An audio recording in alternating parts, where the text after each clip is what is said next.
Dostlar, bugün Bravo videosu atacaq. Yanımızda da bibim kızı Ago var. Yəni Sabrə. Salam dostlar. Deməli, kimlə oynayaq Ago? Sabrə, kimlə oynayaq? Bunu oynayıram mən.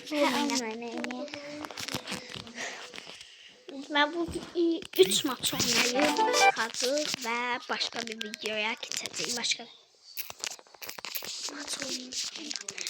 Mən bu maçı oynayaq, sonra isə Sabir oynayacaq bir dəfə. Edgar'ın dostuyam mən. Edgar baba.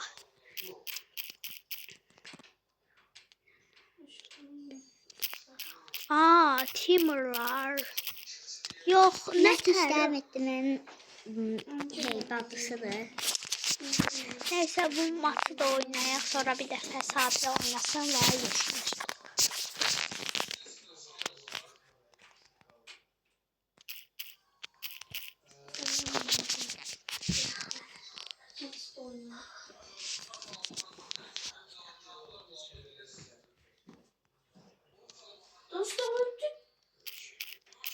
Dostlar.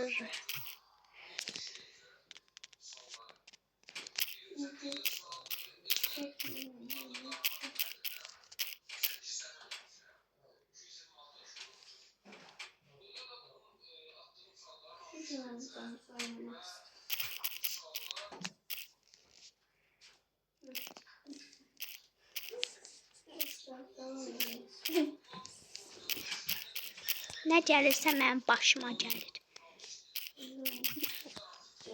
Hilovun dıbırı mənə gəldi.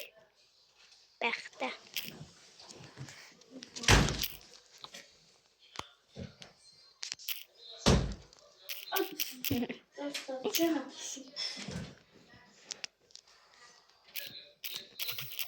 Sən mənə vura bilərsən.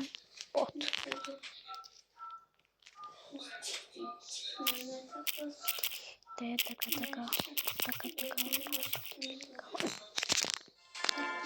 Birinci. Birinci oldu. İndi mən oynayıram. Bəli, Ago oynayır. Diqqətli ol, yaxşı. Ölmə.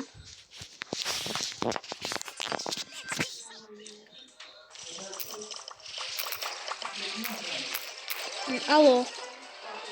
Gələ bas. İndi bax bunun üstünə vurasın. Elə yox.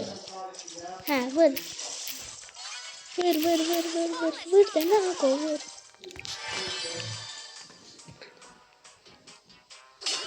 Allah da bibi var. Ha bibi saqqızını bibi vur. Vur.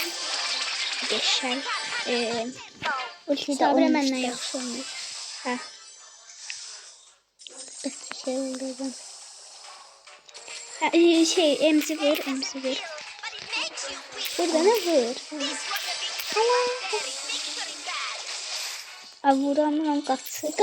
Ay yine. Yaxşı, sağ olun dostlar. Deməli, biz bir də o biri videoya aydımızı qoymuşduq. Və sizə aydımı verəcəm. Buyurun. Aydım budur. Dostluqla eləyə bilərsiniz. Mehdi və Metis. Buyurun.